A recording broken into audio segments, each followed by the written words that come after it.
Oh man, this is gonna be awesome. Oh, Christ, yeah, I cannot wait to see what this is like. Okay, where's the remote? Screw this will work. TV on. Okay, and alright, let's see the movie. If you want to get to know a character, learn about their interests, goals, or desires, their butt is probably not going to give you that information.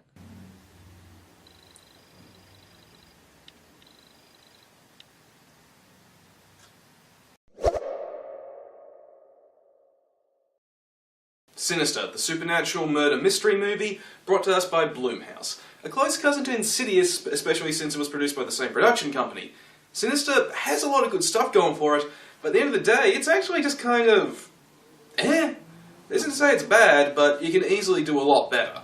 Story-wise, the focus is on a Mr. Ellison Oswald, a true crime writer who struck it big a few years ago writing a book called Kentucky Blood. But since then, his subsequent attempts at writing fiction have all turned up bad. In an attempt to reclaim his former fame, he's relocated his family to a house where an entire family was hung, with one member disappearing, a young girl. He soon discovers a box full of home movies containing the murders of not only the people who lived in the house, but also of numerous other houses. And as he begins to research these murders, he soon starts to uncover something that could very well threaten not only him, but his family. Now, I'm not going to lie here. When the focus of the story is exclusively just on Ellison doing research from his book, and there's just small little undertones of the supernatural, the movie's actually quite compelling and interesting. You want to see what he's going to find out next. The problem, though, is when it goes for full-on supernatural, it just looks lame. I mean, I really like the scenes where he's just looking through all the material and trying to figure out who this ghostly figure in the home movies is.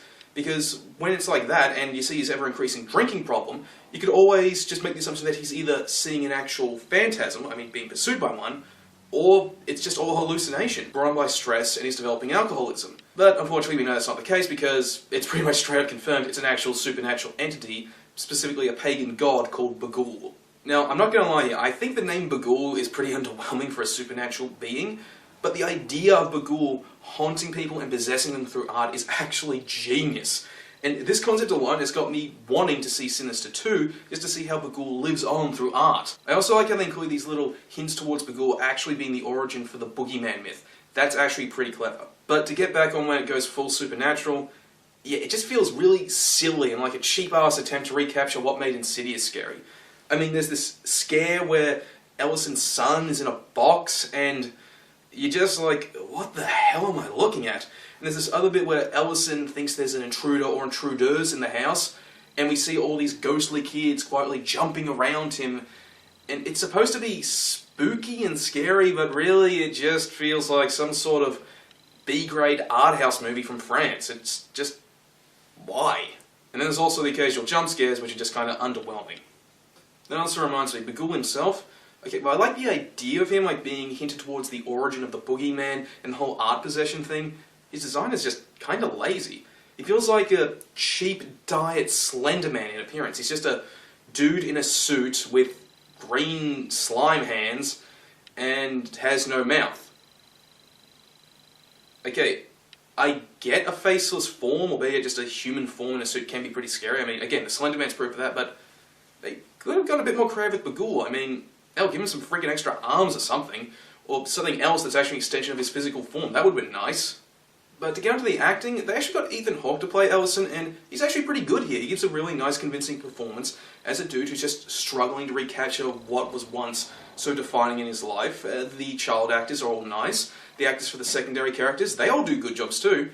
The only real actor I have a problem with is the actress they got to play his wife.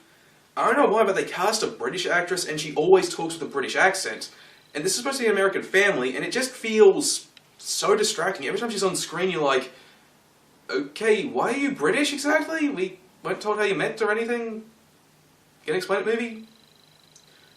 Her aside, the casting was fine. And then there's the ending. Okay, now, I am a huge hater of sequel baiting and cliffhanger endings.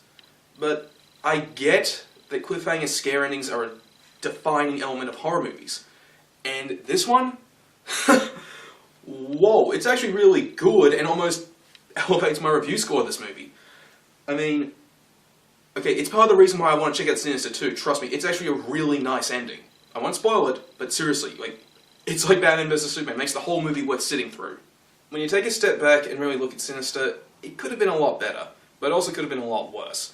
If the movie was more grounded in reality and the supernatural elements were more downplayed and it wasn't made clear whether or not Bughuul was an actual entity or if everything was just a hallucination in Alice's mind, we would have got a more compelling and interesting movie. But what we get, it's alright. It's worth watching if you're a fan of horror movies and just looking for something to, well, keep you entertained for about an hour and a half. But you can easily find better, and you're probably better off just watching, say, the original Nightmare on Elm Street, Friday the 13th, or... well, maybe not Plague, but definitely something else. But yeah, it's worth checking out at least. Awesome, hope you guys liked this review. I enjoyed making it. Hey, if you want to see some other videos of mine, how about you check out some of my movie reviews, or possibly some of my game reviews. I've also got some uploads from my PS4, and I've even got some Let's Plays up, so how about you check those out too. Or if you really like this video, how about you like, favourite, and subscribe, and I'll have my review of the Australian horror film Plague out soon enough.